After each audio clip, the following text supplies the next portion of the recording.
Viktor Sokolov used to count danger for a living. In the war, you didn't say the word fearless. You said prepared. You said lucky. You said still breathing. By the time he was old, Victor had stopped talking about the past, the way most veterans do when the memories refuse to behave. He lived alone on the edge of the taiga, the great northern forest that looks calm until it's trying to kill you. His cabin sat like a stubborn splinter in a world of snow, the kind of place where silence isn't peaceful, it's watchful. The windows wore thick frost like lace. The door groaned like it had arthritis. And the air inside always smelled like smoke, metal, and old wool that had soaked up too many winters. He had rules. Always check the stove. Always keep the axe close. Always hang the lantern where your hand will find it in the dark. And never, ever wander far when the cold turns mean. Because Siberian cold isn't just cold. It's a thief. It steals feeling first. Then it steals judgment. Then it steals you. Soft wind combs through the pines. A low hush like the forest is trying to shush you to sleep. That morning, Victor woke before dawn. Not because he wanted to, because his knees were staging a rebellion and his bladder was unfortunately winning. He swung his legs down, put his feet in felt boots, and listened. The cabin always talked if you paid attention. A creak here meant the roof was holding. A snap there meant the logs were shrinking in the cold. He fed the stove, watched the flames catch, and muttered the same joke to himself every winter. If the devil wants me, he can come inside and take off his shoes like everyone else. Outside, the world was a blue-white sheet of death. The kind of cold where your eyelashes try to marry each other. Victor stepped onto the porch and felt it hit him like a slap from an invisible hand. -75 Celsius, if the thermometer wasn't lying. -103 Fahrenheit, if you wanted to be dramatic about it. And in Siberia, drama comes standard. He took one careful step, then another, and noticed something wrong. A set of tracks. Not wolf, not hare, not human. Big, heavy, dragging, and fresh enough to make his stomach tighten. Victor followed the tracks the way he'd once followed enemy footprints across mud and ash. Slow, suspicious, like the ground might suddenly decide to betray you. The snow squeaked under his boots, that dry, high-pitched sound that only happens in extreme cold. It's the snow telling you it's turned into crystals, sharp and brittle, like tiny knives. He kept his scarf over his mouth, breathing through fabric to warm the air before it hit his lungs. Because in temperatures like this, your lungs don't politely complain.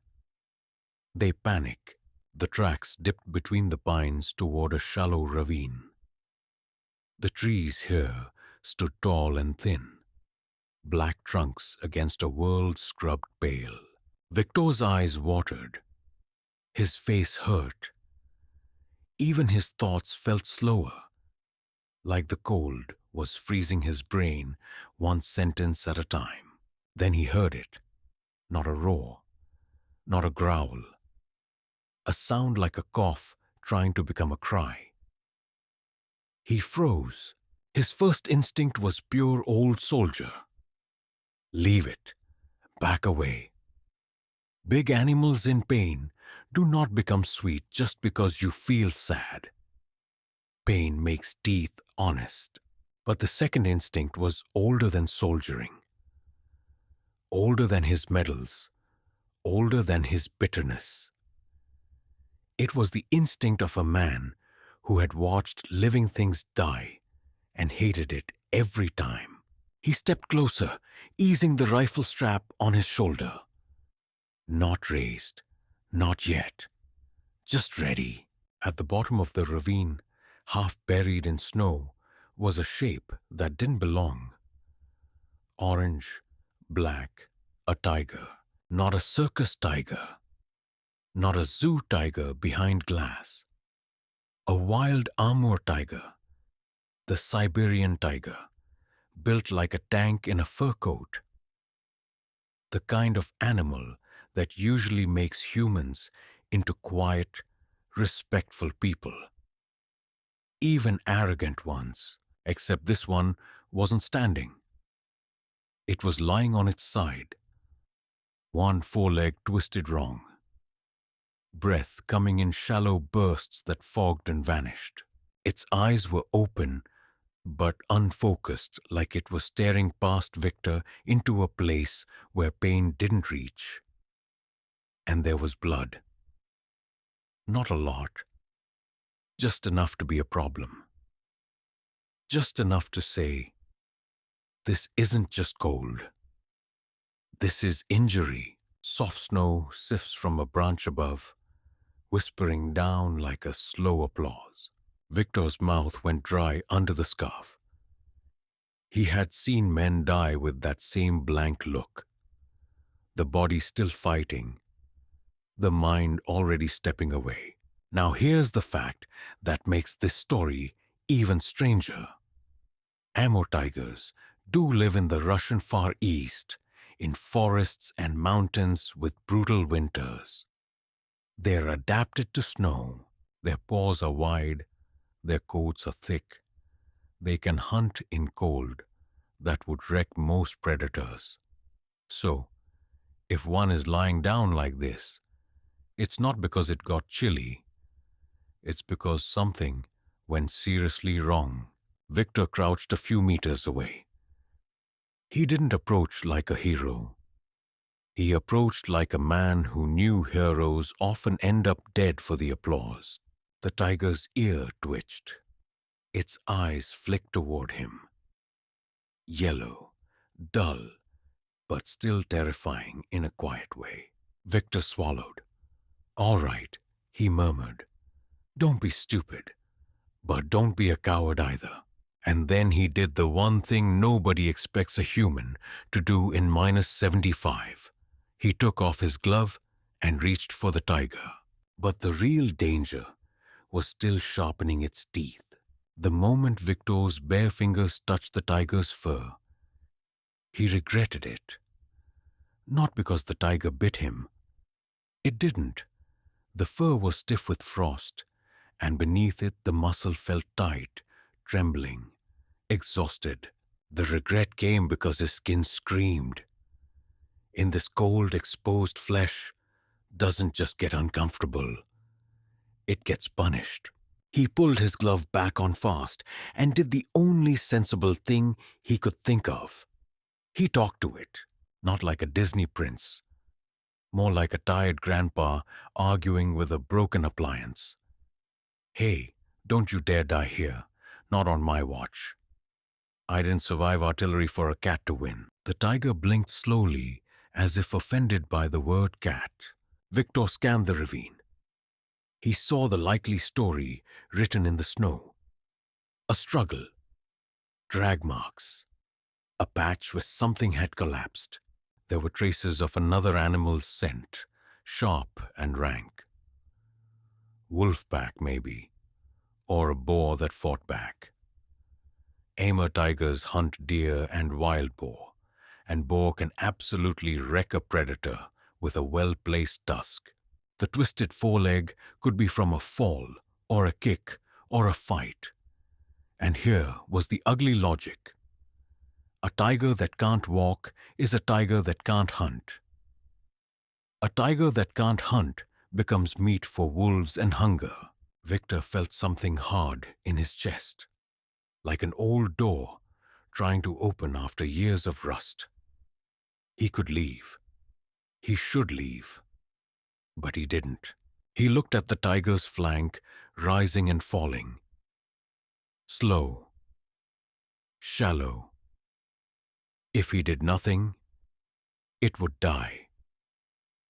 If he tried something, he might die too. Soft rain taps the stone roof in your imagination, even though here it would freeze midair.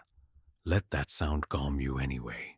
Victor backed away and thought like a soldier again. Step 1. You need equipment. Step 2. You need a plan that doesn't involve being eaten. He trudged back to the cabin, every breath cutting, every step heavier than the last. By the time he reached his porch, his eyelashes were crusted white. He forced the door open, slammed it, and leaned against it, wheezing like an old engine. Inside, the stove glowed. Warmth crawled back into his fingers like reluctant life. He moved fast. Rope, a tarp, a sled, the old wooden kind he used for hauling firewood, a thermos of hot water, bandages, the military ones he kept out of habit, a bottle of vodka that was supposed to be for visitors but somehow never got used, and a flare, because he had learned long ago that light can be a weapon. Here's a fact that matters. Hypothermia is when your core body temperature drops too low, and it makes you confused, sleepy, careless. It can feel comforting. That's how it gets you. Animals get it too, even a tiger. So Victor's plan was crude but clear. Get the tiger out of the ravine. Get it sheltered from the wind. Get heat near it without burning it. And pray the animal chooses to survive instead of choosing to kill him. He pulled the sled behind him, rope over shoulder, like he was dragging his own doubt through the snow. When he reached the ravine again, the tiger was still alive. Barely. Victor lifted his rifle, not aiming, just holding. He didn't want to use it, but he'd be lying if he said the thought wasn't there. He knelt, laid the tarp beside the tiger, and spoke again. Listen, big guy, I'm going to help you, and you're going to pretend you don't notice I'm made of meat. The tiger exhaled, a foggy sigh. Then, with slow, careful movements, Victor slid the tarp under its chest as much as he could without getting too close to the teeth. The tiger's head lifted weakly, and Victor saw the pupils narrow. The animal was waking up, and waking up in pain is when it gets dangerous. But the real betrayal was still waiting in the cold. Victor's heart didn't pound. It thudded, heavy and steady, like an old drum that had learned not to waste energy on panic. The tiger's head lifted higher now. Its lips pulled back just enough to show the edge of a canine. Not a full threat, more like a reminder. I can still end you, human. Victor raised one hand, palm open, like he was surrendering. Easy, easy. Nobody wants trouble. I'm too old for trouble. My knees filed the paperwork years ago. He shifted his weight and pulled the rope attached to the top. The tiger's body slid an inch. It let out a low sound, a rumble that vibrated through the snow. Victor stopped, waited. The tiger's breath came fast, then slower. He tried again, even gentler. Inches at a time. Pause. Inches, pause. It took forever, and that was the point. Rushing is how you die. When he finally got the tiger onto the sled, Victor nearly collapsed. The animal was massive, even half frozen and injured. Amur tigers can weigh hundreds of pounds, and this one felt like dragging a fallen tree that still had opinions. He tied the rope around his waist, leaned forward, and started hauling. The sled resisted. The snow resisted. The cold resisted. Even the forest seemed to resist, branches reaching out like bony hands. Soft wind whistles between the trees, long and low, like the world is singing a lullaby it doesn't mean. Victor's breath turned to steam, then to crystals. His back screamed, his legs shook, but he kept moving. One step, then another. He focused on small things.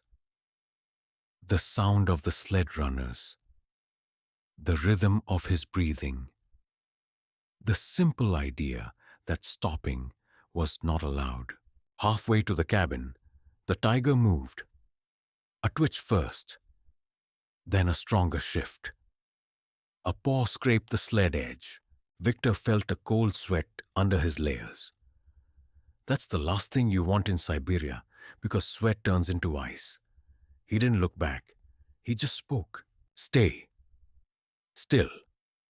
You are riding first class. Don't complain.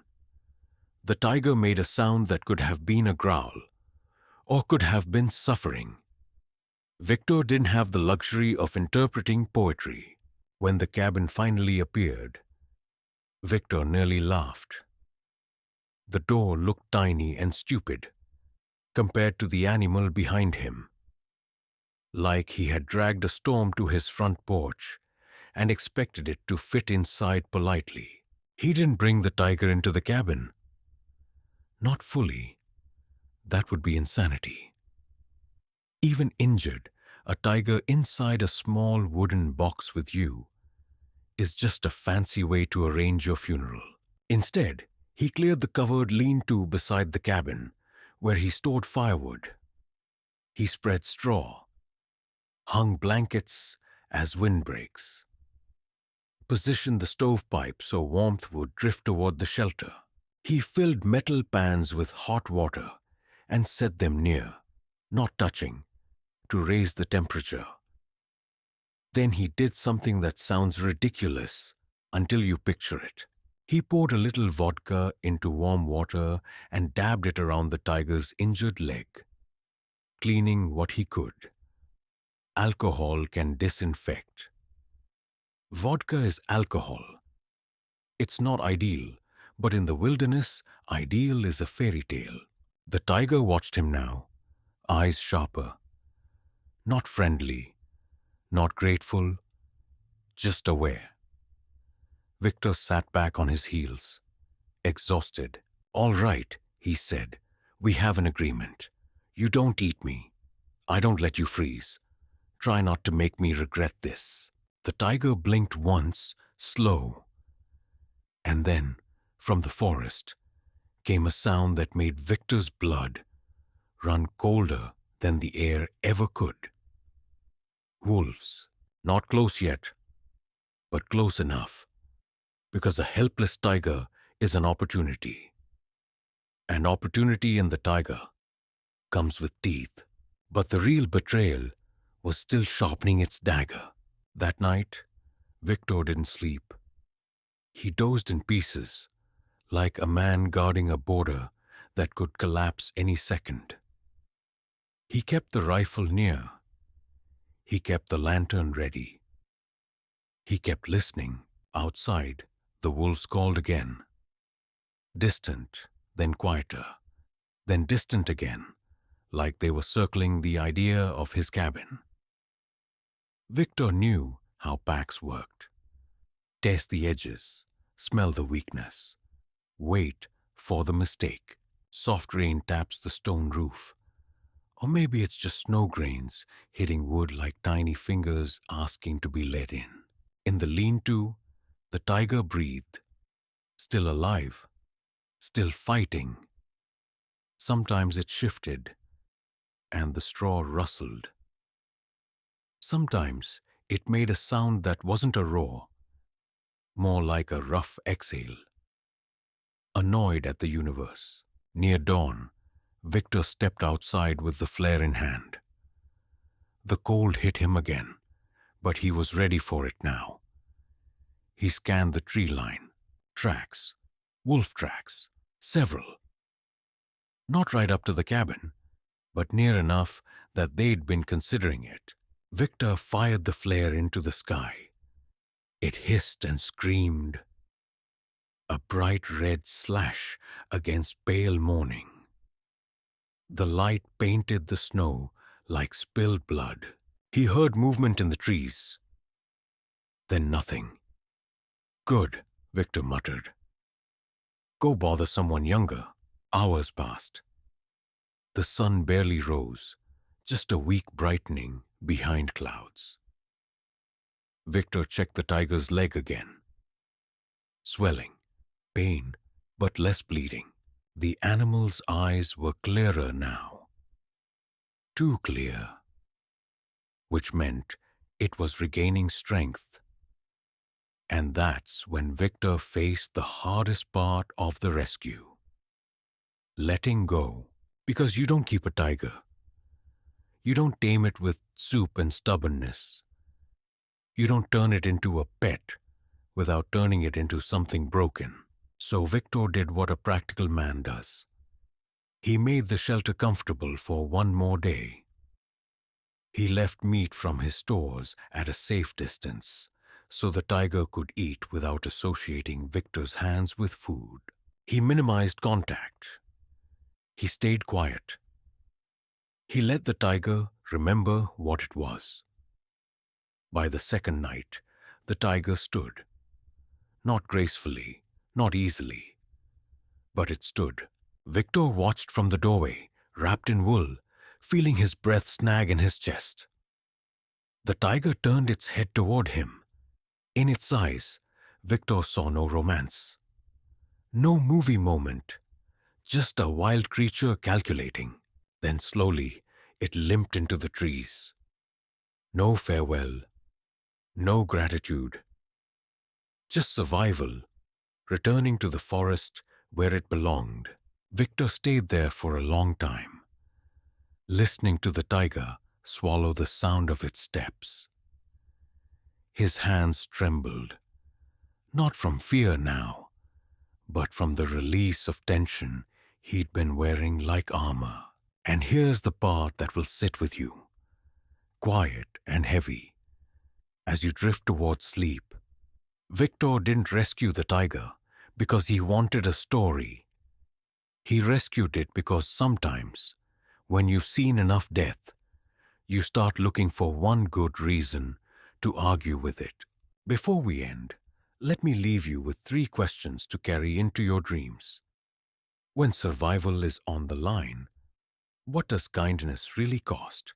If you had the power to save something dangerous, would you still do it? And how many of our bravest moments happen with no audience at all? If this twist keeps you awake, tap that subscribe button. Now, breathe slow, let the cold fade, let the forest go quiet. And in a whisper, from me to you, good night.